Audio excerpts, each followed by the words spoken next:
Today I'm going to be doing a tutorial on this chunky Dutch side braid that I wore in a recent blog post.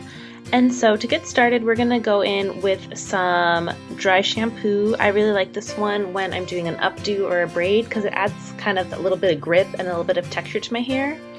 I should say that this is a hairstyle that I wear a lot when I want to get like one more day out of my hair before I have to wash it. So my hair is very greasy at this point. After you get all the dry shampoo in on the areas where you need it, I needed quite a bit of it, just go ahead and then work that in with your fingers. Then I'm going to go ahead and brush all the tangles out of my hair. This is a really important part for when you go to braid it. You don't want to have to get stuck halfway down through your braid and have to brush it out then.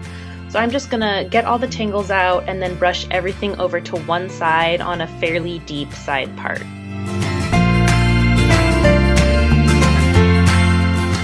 Then we're just going to go ahead and start with a regular Dutch braid. I'm going to take 3 small sections from right next to my part, and with those sections, when you Dutch braid, you take the outside section and you put it under the center section.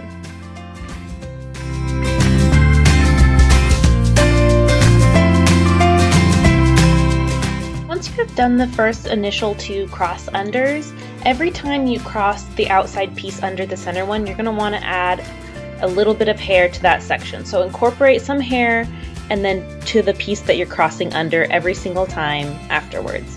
And I like to just go along my part line, incorporating more and more hair with each section.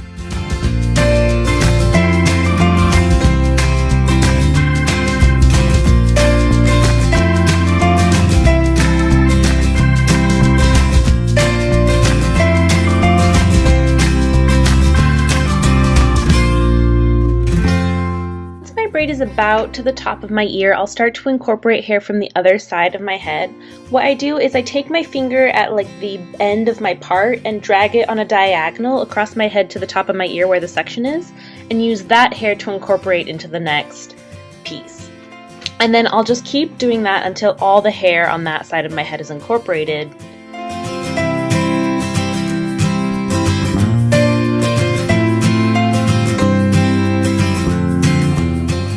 Once again here in this section, I'm taking my finger on the other side of my head and dragging it all the way across to incorporate a section of hair. Just make sure when you're adding these big sections, especially, to make sure that they're all smoothed out so you don't get any weird lumps or bumps in your braid.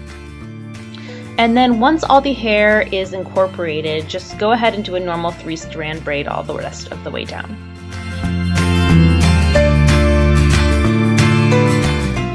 The fun part. So once you've finished braiding all the way down the length of your hair, don't put the elastic in yet, but take this time to pull out the braid. So you can see that I'm taking each section like right at the end of the section and pulling it up to kind of make the section look bigger. This is really helpful for girls like me who have really fine, thin hair. So you can see I'm taking the very edge of that section of hair and pulling it out, just to make that section look a little bit bigger and make each loop of the braid look bigger and thicker and fuller. Now, if it's hard for you to pull out the braid on its own, try massaging each section with your fingers, or like giving it a little wiggle. Like you can kind of see there I'm wiggling each section, and it helps it kind of open up a little bit. And here you can see I'm massaging that section to kind of make it open up a little bit more.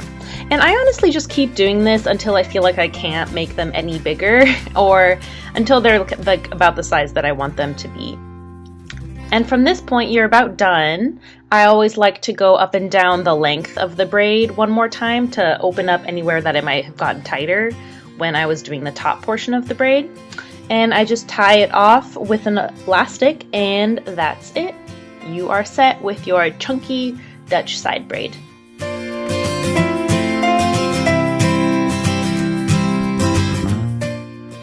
Pull out a couple face framing pieces on either side of your hair, and you are done.